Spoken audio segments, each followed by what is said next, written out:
Hold up. Every day I wake up. Wake your ass up. The Breakfast Club. Y'all finished or y'all done? Good morning, everybody. We are the Breakfast Club. Let's get in some front page news. Now in Thursday night football, the Buffalo Bills play the Texans tonight at 8:15. All right. What's up, Mimi? Good morning, Envy. Good morning, Charlamagne. How y'all doing? Blessed, black, and highly favored. How are you, Mimi? Good. I'm good, thank you. All right, well, we start this morning in Washington, where President Trump has now signed the Epstein Files Transparency Act into law, officially ordering the Justice Department to release all unclassified records connected to Jeffrey Epstein. It's a stunning reversal from the president who just days ago opposed releasing the files. Now, Congress, they passed a bill with overwhelming bipartisan support, 427-1 in the House, and unanimously in the Senate before sending it to the White House on Tuesday night. Now, under the new law, Attorney General Pam Bondi has 30 days to publish all unclassified DOJ and FBI documents, internal communications, and investigative materials related to Epstein. But it's unclear how much of that information will actually become public. The law includes several carve-outs that allow the Justice Department to redact or withhold information that could reveal victims' identities, expose personal or medical information, contain child sexual abuse material, or interfere with an active investigation. And that active investigation clause may now be a major factor. Just days before signing the bill, President Trump announced on Truth Social that he was ordering Bondi to launch a new federal investigation into Epstein's relations with several high-profile figures, including Bill Clinton, Larry Summers, Reid Hoffman, J.P. Morgan Chase, among many others, and other institutions. Now, hours later, Bondi confirmed that she would open that investigation.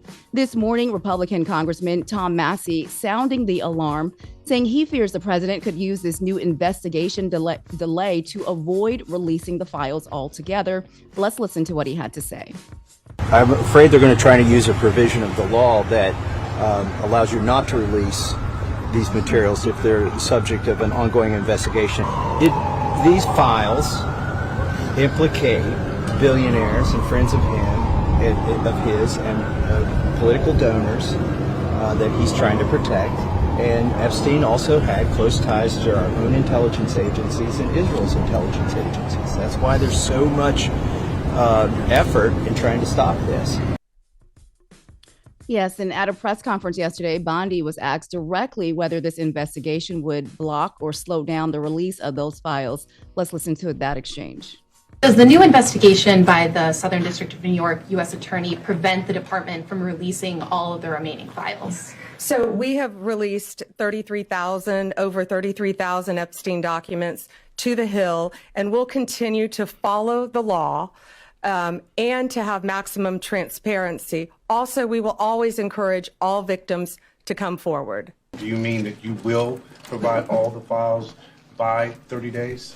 We will follow the law. The law passed both chambers, but we will continue to follow the law, again, while protecting victims, but also providing maximum transparency. Yeah, what's going to be released is probably a big redacted nothing burger that'll only show Trump's ops, like Clinton and the Hoffman and Summers, all them people he already naming. They done for. But it's not going to point the finger at Trump or any of his allies. But I will say for any Republicans, any traditional conservatives that want to take their party back, now is your time to shine because y'all will know the truth. So if there's something you can use in these files to take your party back from MAGA, now is your time. But anything under that investigation can't be shown. So if he just said he's investigating those individuals, you can't see none of those files. So it's like, what are you opening? It's nothing to open. But Envy, to your point, so under the law, if the DOJ withholds any information because of the investigation, they must publicly explain why within 15 days. So, I mean, they can give any explanation, but within 15 days, if they're going to withhold anything, they have to give a public statement or explanation as to why they are withholding that information. So we'll see if that, helps out with us finding out anything. But even though the bill is signed and the 30-day countdown has begun, what the public, as you guys were saying, will actually see and how much could be hidden under the banner of active investigation remains to be seen. And also, since when does this administration follow the law? Since when does this administration do whatever they say they're told, whatever they're told to do? They don't do that. They don't follow the rules. My point exactly. Mm-hmm. Yeah, so we'll see. An investigation development that can completely unravel the government's case against James Comey. Now, the Justice Department admitting in court yesterday that the indictment against former FBI Director James Comey, it was never presented to a full grand jury, which is a basic requirement under the law. Instead, interim U.S. Attorney Lindsay Halligan, who had no prosecutorial experience, you guys will remember that, before taking this role, had only the grand jury foreperson sign the indictment. Now, Comey's lawyers say that mistake alone should wipe out the case, because without a proper grand jury vote, the case is not valid, and the legal deadline to charge him has already passed. And this isn't the only Trump administration case targeting a political rival that is raising questions. In a separate filing, Fannie Mae's own fraud investigators say that they found no clear evidence that New York Attorney General Letitia James committed mortgage fraud, even though she's now facing charges. And her attorneys say this case only moved forward because of a Trump ally. He pushed for it. And after Attorney General Pam Bondi put Halligan in charge of after the original prosecutor refused to bring the case. So we'll continue to watch what happens in both of those cases. All right. Well, that is front page news. Thank you, Mimi. Of course. Morning, everybody. It's DJ NV, Jess Hilarious, Charlamagne the guy. We are the Breakfast Club. Let's get in some front page news. Now, in Thursday Night Football, the Buffalo Bills take on the Houston Texans. All right. And salute to Shedeur Sanders. He's going to make his first NFL start this Sunday versus the Raiders. What's up, Mimi? Good morning, MV, Charlamagne, Loren. How y'all doing this morning? Peace, Mimi. Doing great. Good morning. All right. So we start this hour with two troubling stories going viral of two Black women in two different states, both in obvious pain, both begging for help, and both turned away from hospitals just minutes before giving birth. Now, the first story is in Indiana. A young mother, Mercedes Wells, says she gave birth in the backseat of a car just 8 minutes after a hospital told her to go home. Her family posting video of her being wheeled out of a hospital, doubled over in pain, after staff told her she wasn't far enough along because she was only 3 centimeters dilated. Now, minutes later, Mercedes told her husband she had to push. He was driving with one hand and found himself delivering the baby with the other. Let's listen to Mom and Dad. I was in excruciating pain. She seen me in pain and agony.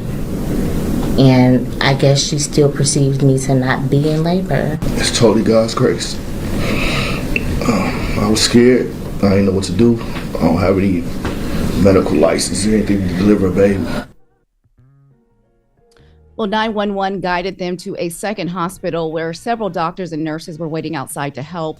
Mercedes is recovering now, but says she feels violated and dismissed. And Franciscan Health, they call the video deeply troubling and says it does not reflect their values. They've launched a full investigation and say they'll take action based on what they find. And now to Texas, where a similar story is also taking shape. In Dallas, Carrie Jones is shown in a viral video doubled over in a wheelchair, screaming in pain while a nurse calmly continues intake questions. Her mother says that the hospital made her wait more than 30 minutes after she gave birth 12 minutes later. Her mother said she had called the hospital ahead to warn that they were coming, but when they arrived, the nurses refused to take her to a delivery room until paperwork was finished, even though she could barely sit up. Dallas Regional Medical Center, they haven't commented on specifics, but say they are reviewing the incident and that the safety, dignity, and well-being of every patient is their top priority. And these cases, they're drawing attention because they highlight a broader reality in the United States. Black women experience the highest maternal mortality rate in the country, roughly 50 deaths per 100,000 births. That's more than twice the national average. Yeah, man. And this is why when Black and brown women have babies, we celebrate the way we do. Because exactly what you just said, Mimi, the Black maternal death rate is high. And this is why doulas are also important, because you need somebody advocating for you in those hospitals. Because it damn sure can't be your husband. Because ain't no way in hell I knock over all this stuff if y'all don't hurry up and get to my wife. You know, the crazy thing, when we delivered our last baby, Peyton, Gia went to the hospital, and the hospital said, no, you're not ready yet, go home. And Gia was like, no, I'm not going home. I had 5 other kids. Exactly. She I know what my body is. You call my gynecologist, I'm not leaving. And forced them to put her in the room, and we had the baby a couple hours later. That's why doulas are important, because you need somebody advocating for you in the hospital like that. Because, you know, as men, some of us can be cool, calm, and collected, but when you see your wife in that type of pain when she's about to give birth and everybody just dragging their feet, no, you're going to wild out. Do you suggest a doula from the, because now hospitals have like a doula, like departments that like they'll assign doulas to you, but I think somebody you feel comfortable I know you can bring with. you get your own. You suggest one from inside the hospital or I outside? don't know. I never knew about the hospital. We've always had our own. Salute to Latham Thomas, Glow Maven. You know, she helped my wife deliver our third and fourth child.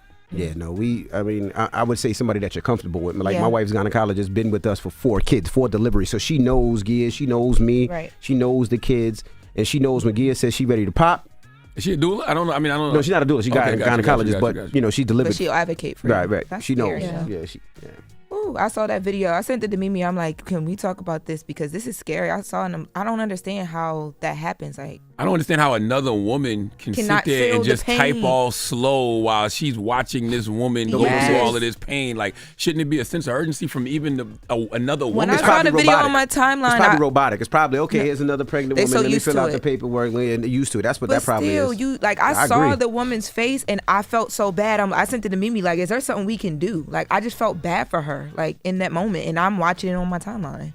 Yeah, and the one that you're talking about, Loren, happened after the one in Dallas happened, because the one in Dallas had been circulating on social media, and people have been sending me that in my inbox, like, you know, can we talk about this? Because clearly people feel like this is happening. These are just 2 stories that we know of. What about the stories that we don't know of? That's right. That's right.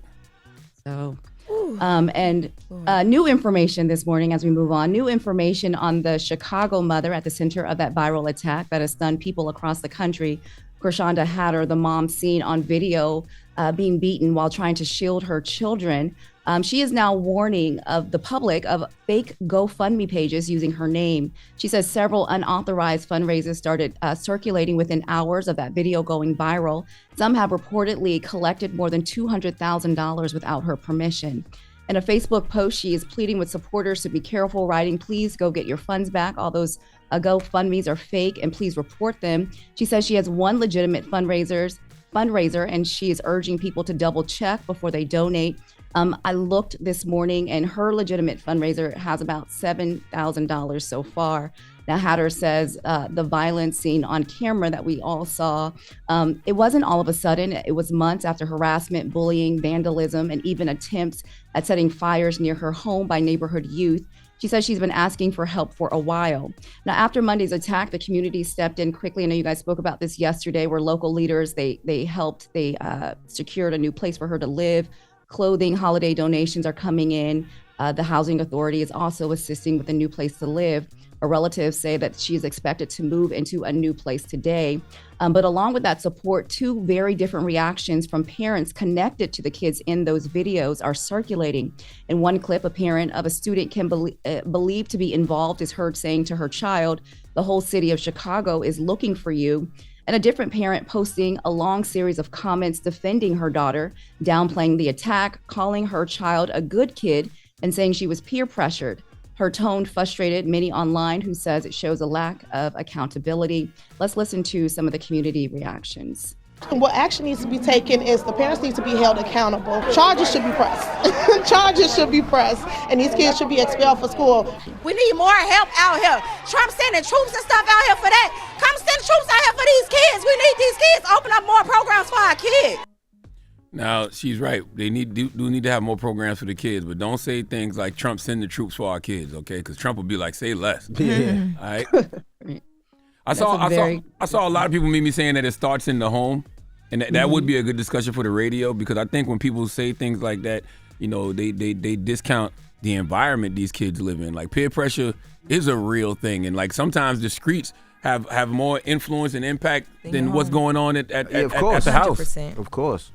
It definitely does, Charlamagne. But the reason why I put together the one parent who was telling her child that the city of Chicago was looking for it, that parent seemed to be disciplining the child, and the other parent took to defending her child for the actions. And I think somewhere in the middle, you have to be able to, as a parent, you know, say, okay, you were wrong. And yes, the streets have a lot of influence, but where does the parent step into? How does the parent? That's true.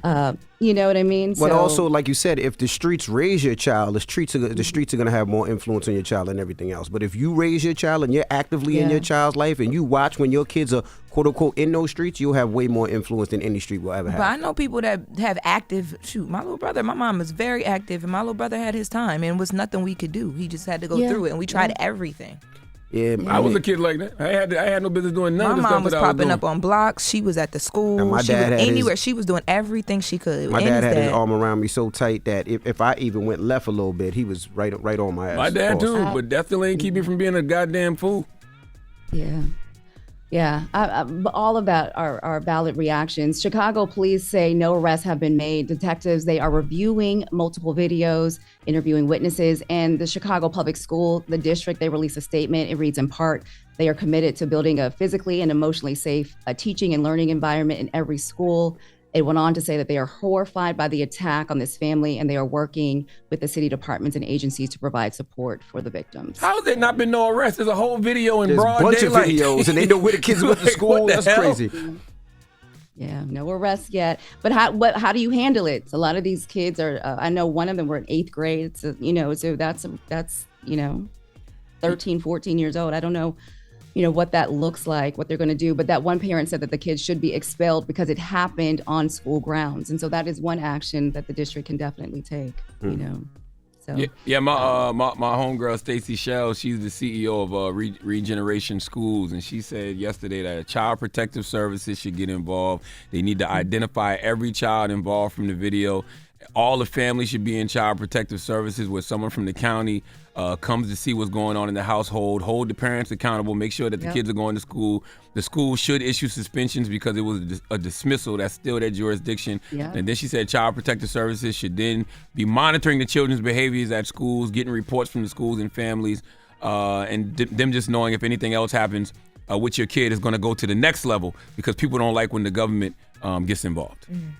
Mm-hmm. Oh, really good advice. And now to a much lighter story this morning. If you are headed to someone's house for Thanksgiving, this next story might save you a side eye or two. A new etiquette survey is counting down the 5 biggest mistakes a Thanksgiving guest can make. And topping the list this year, above showing up late, starting a political argument, is bringing an uninvited guest. Now, hosts say it throws off the head count for seating and the food, and with grocery prices as high as they are right now, they say every extra mouth matters. But others are arguing that Thanksgiving is about togetherness and no one wants to leave someone out and have them sitting alone for the holiday. So here's the question for you guys this morning. Is it okay to bring someone who wasn't invited, or should you have ask the host if it's okay to bring a guest? Hell no. You better not bring nobody to my house that we don't know. Ask. I don't even care if it's not Thanksgiving, just on a regular basis. You don't just bring somebody to somebody's house. And you are the person that ain't coming in. I'll be looking right at you through the ring like, I know you bugging. Hell no. Even if they brought extra food?